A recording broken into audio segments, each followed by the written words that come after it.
បាទខ្ញុំបាទសូមលំអរកាយនឹងគោរពជម្រាបសួរទៅកាន់ពុកម៉ែបងប្អូនទាំងគ្នាសូមស្វាគមន៍មកកាន់តម្រុយបាទវៀតណាមសម្រាប់ថ្ងៃទី22បាទថ្ងៃទី22បាទមិញដាក់ខុសបងប្អូនទាំងគ្នាច្រឡំដាក់អានសាមិញបាទតោះថ្ងៃទី22ឯងបងប្អូនទាំងគ្នាបាទតោះនេះថ្ងៃទី22ខែ7ឆ្នាំ2026តោះមុនឆ្លងតម្រុយថ្ងៃថ្មីអត់មានសុំពឹងឲ្យពុកម៉ែបងប្អូនទាំងគ្នាបាទជួយចុច like subscribe ជាដូចជាបើកនៅកណ្ដឹង admin ម្នាក់មួយផងណាបាទដើម្បីទទួលបាននៅតម្រុយហេងពិសេសប្រចាំថ្ងៃពីខាង channel YouTube បាទ admin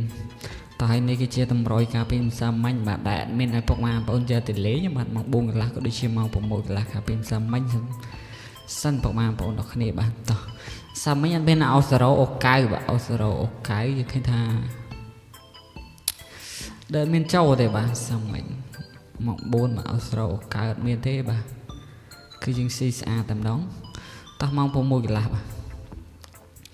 សម្រាប់ពុកម៉ែបងប្អូនដែលយកម៉ោង 6 កន្លះទៅលេងគឺយើងគឺថាយើងចូលអូស្រោក៏ដូចជាអូកៅចូលទាំងពីរតែម្ដងបាទចូលអូស្រោមួយប៉ោះបាទប៉ោះ A ហើយប៉ោះ A 2ប៉ោះដូចគ្នាចូលអូកៅហើយចូលក្របត្រឡប់ចាត់កូន2ប៉ោះបាទ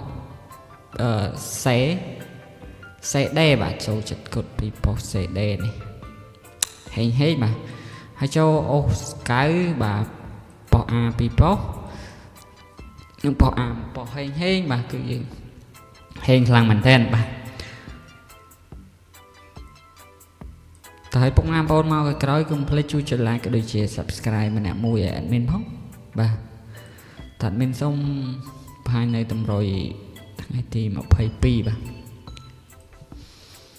តើពុកម៉ែបងប្អូនឃើញតម្រុយថ្ងៃទី22នេះឲ្យជួយចុច like ក៏ដូចជា subscribe ក៏ដូចជាបើកនៅសាកដឹងមួយម្នាក់មួយផងបាទ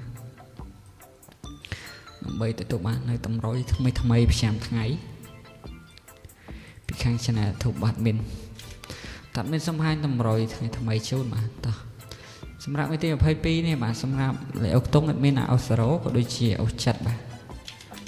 តោះអូស្រោអូចិត្តបងប្អូនហ្នឹងឯងពីរក្របហ្នឹងបាទពីខ្ទង់ហ្នឹងហើយត្រេកបាទជាមានស្រោវន្តាស្រោ7 77តោះចំបើហេងបាទ3ក្របហ្នឹងទេបាទហើយក្របធំវាមាន567គុណបាទហើយវីដេអូហ្នឹងអត់មានតែប៉ុណ្្នឹងបាទជាចុងក្រោយជូនបងប្អូនហេងទាំងអស់គ្នាបាទអរគុណច្រើនបាទជម្រាបលាហេងបាយទាំងអស់គ្នាបាទអរគុណច្រើនបាទ